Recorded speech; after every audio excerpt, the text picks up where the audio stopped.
Comment interviewer une personne? C'est peut-être une question que tu te poses. Si tu es arrivé sur la vidéo, très certainement, parce que ce n'est pas forcément le genre de vidéo qu'on regarde sur YouTube tous les jours. Donc, je vais t'expliquer comment interviewer une personne de façon optimale. Donc, avant qu'on commence cette vidéo, comme d'habitude, abonne-toi à la chaîne YouTube. Si tu n'es pas encore abonné, tu vas recevoir en avant-première tout un tas d'autres vidéos au sujet de l'entrepreneuriat et de l'investissement. Donc, abonne-toi, c'est très important. Et également, lis bien la barre de description puisque je vais t'offrir mon livre papier que j'ai écrit des bancs de la fac en indépendance financière. Il fait 244 pages et je te l'envoie chez toi gratuitement. Tu as juste à payer les frais de port et ça arrive et tu découvriras comment j'ai atteint l'indépendance financière à 23 ans en moins de 3 ans. Lis bien la barre de description également, il y a pas mal de choses qui devraient t'intéresser à l'intérieur. Donc, je t'invite à zioter ça tranquillement pendant que tu regardes cette vidéo. Donc, comment interviewer une personne? C'est peut-être quelque chose que tu vas devoir réaliser prochainement, que ce soit une interview à l'écrit, à l'oral, en vidéo, comme je suis en train de faire là, avec une vidéo vraiment, une caméra. Peut-être que ça sera en mode radio, peut-être que ce sera pour un journal, peut-être que ce sera pour un magazine, donc vraiment en mode format écrit. Mais voilà, je vais vraiment te l'expliquer en mode vidéo dans cette vidéo.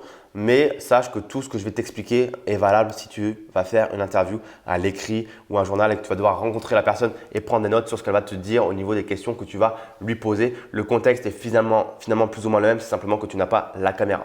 Donc la première étape, ça va être quoi? Ça va être de préparer tes questions à l'avance, notamment si tu n'as pas l'habitude et si c'est une personne, on va dire, de grande renommée que tu as à interviewer, il n'y a pas de place pour le hasard. Encore une fois, quand tu es bien préparé, le jour J, ça débite, tu es prêt, tu sais ce qui va se passer et tu connais tes questions. Donc, prépare bien tes questions, renseigne-toi bien évidemment sur la personne que tu vas interviewer. Si c'est une personne que tu ne connais pas du tout, Google est ton meilleur ami, tu tapes son nom, tu tapes son prénom, c'est magique, il y a souvent beaucoup de choses, d'informations sur les gens sur Google. Donc, tu te renseignes histoire que tes questions soient pertinentes et qu'elles soient bien ciblées et que ça ne parte pas en freestyle et que tu ne lui poses pas les questions qu'elle ne va pas pouvoir répondre. Donc, ça, c'est la première étape, bien préparer tes questions à l'avance. La deuxième étape, ça va être de mettre à l'aise ton interviewé. C'est-à-dire que peut-être que tu es tout aussi, voire même plus stressé que la personne que tu vas interviewer. Mais ça, c'est quelque chose que tu dois camoufler, que tu dois ne pas faire ressentir, sinon ça va déteindre sur la personne que tu vas interviewer qui, elle, pour le coup, n'a peut-être vraiment pas l'habitude de se faire interviewer. Et c'est la pire des choses parce que toi, tu es la personne qui mène la danse, qui doit vraiment montrer que tu sais ce que tu fais et que tu connais la pratique, la manœuvre. Donc, tu dois vraiment détendre l'atmosphère. Moi, ce que je n'hésite pas à faire, c'est de faire des petites blagues un peu foireuses. Moi, je suis le roi des blagues de beauf, donc j'hésite pas à en glisser une ou deux. Bon, ça marche ou ça marche pas, mais au moins, ça peut détendre l'atmosphère, faire glisser un petit sourire. Et j'hésite vraiment pas à faire cette blague ou d'essayer de glisser un petit truc un peu marrant ou une blague ou de faire exprès de me tromper au début de l'interview pour qu'on rigole tous ensemble et qu'on reprenne tout de suite immédiatement pour que sur le visage, il y ait des sourires, que les visages soient décrispés, c'est ça exactement?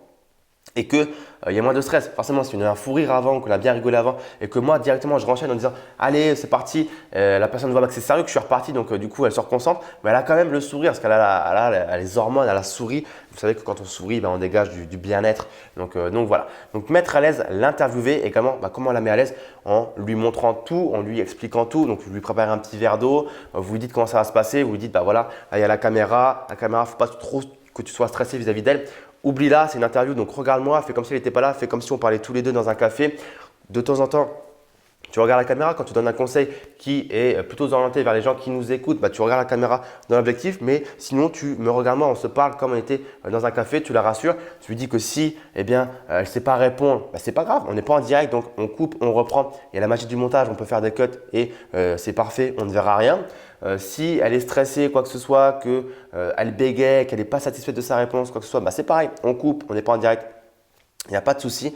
Donc voilà, lui dire qu'on a le temps, idéalement, éviter de faire des choses rapidement, essayer de prévoir un créneau qui est relativement large de façon à faire en sorte qu'il n'y a pas besoin de se dépêcher. Donc je sais que si vous faites des journées de tournage complètes, par exemple, ça peut aller vite, mais si tu fais des journées de tournage, généralement, tu n'es pas en train de regarder cette vidéo-là, donc ça devrait aller.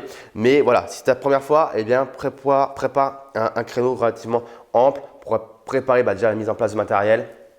Et également le fait que potentiellement il y aura des petits couacs, des petites erreurs, la personne ne sera pas à l'aise, elle voudra recommencer et il y aura plusieurs prises. Donc très important pour mettre à l'aise votre interviewé, la faire venir un petit peu avant, etc., etc. Troisième étape, ça va être de préparer tout le matériel en avance.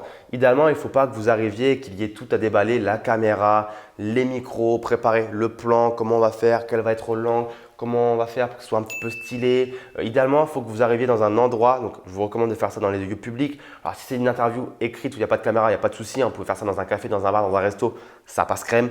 Si c'est une interview vidéo, pardon, ne faites pas ça en extérieur parce que c'est très compliqué, notamment au niveau des autorisations, mais également potentiellement en soi, les autorisations, on s'en fout un petit peu, personne ne demande quoi que ce soit à personne, mais surtout au niveau du bruit et de la valeur perçue. Si vous êtes dans un café, dans un restaurant à Paname, vous n'avez aucune chance. Si vous êtes en terrasse à Paname, vous n'avez aucune chance. Il y a un bus qui va passer, il y a les éboueurs, il y a un mec qui va crier, c'est terminé. Donc, idéalement, dans un lieu fermé, où vous êtes tranquillement assis, louer un coworking si vous voulez ou un bureau, ça fait le taf si vous voulez.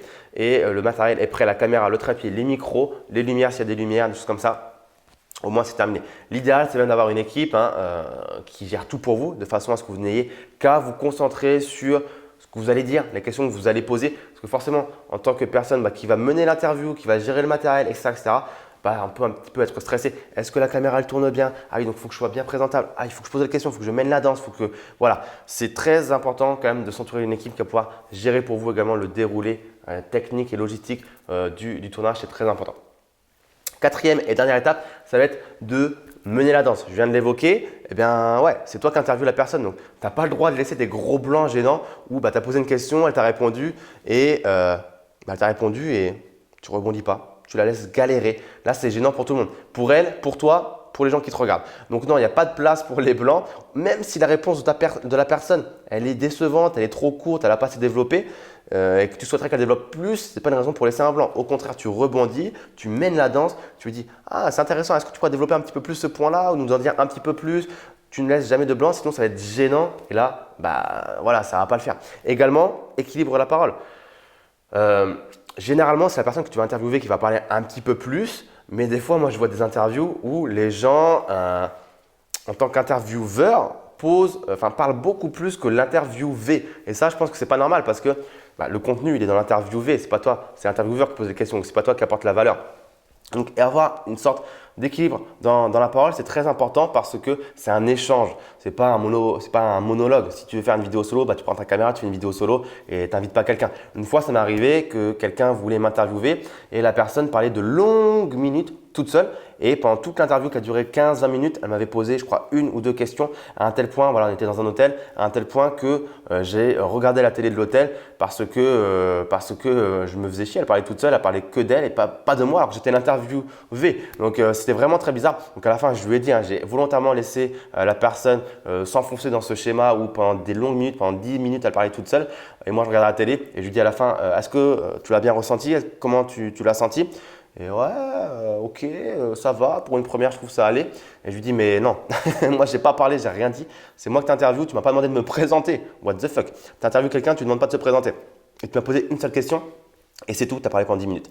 Et je lui ai dit, les rushs, je ne te les donne même pas parce que c'est avec ma caméra. Je ne te les donne même pas, je ne veux pas que ça sorte ça. Tu as raté l'interview, c'est pas bon. Il y a ça qui ne va pas, il faudrait que tu fasses ça. Donc, vraiment bien équilibrer la prise de parole parce que les gens veulent voir un échange, ils veulent voir quelque chose de dynamique qui rebondit, etc. Donc ça, c'est très important. Donc si tu suis ces quatre étapes, normalement, ton interview elle devrait bien se dérouler. Il n'y a pas de raison que ça se passe mal. Si tu as préparé tes questions, que le cadre est préparé en avance, que tu mènes la danse, que tu as compris que c'était une discussion, qu'il fallait un équilibre de parole, qu'il fallait pas laisser des blancs et que tu as mis à l'aise ton interviewé en le faisant venir un petit peu avant, en lui proposant un verre d'eau, en le décontractant, en faisant des blagues. Normalement, ça va être un bon moment, ça va être une bonne expérience et tu vas kiffer l'exercice et tu n'auras que envie de recommencer. Donc, je ne vais pas parler du fait de faire des interviews, c'est très important si tu as un business sur Internet, en tout cas de faire des interviews ou des vidéos en tout cas. Et justement, si tu veux lancer un business sur Internet, lis bien la barre de la description. J'ai quelque chose de très très important pour toi. C'est un programme qui s'appelle l'école de l'élite financière. Si je fais ces vidéos, ce n'est pas pour le plaisir entre guillemets. J'aime faire des vidéos, sinon je ne serais pas là en train de me forcer à des vidéos. Je serais en train de faire autre chose. Mais c'est très important dans un business Internet également de faire de la vidéo. Si dans un business Internet, la vidéo n'était pas à la mode, très clairement, je ne ferais pas de vidéo aujourd'hui. Donc, si je fais des vidéos, c'est parce que c'est quelque chose qui marche très très bien auprès des gens. Ils adorent voir les gens. Je sais que vous adorez me voir, m'entendre parler, raconter des blagues pourries, voir ma sale tête. Je sais que les gens, ils adorent. Et en fait, ils aiment bien voir comment vous êtes habillé, la façon dont vous vous comportez, comment vous parlez, etc. etc. Donc, faites des vidéos si vous faites un business sur Internet.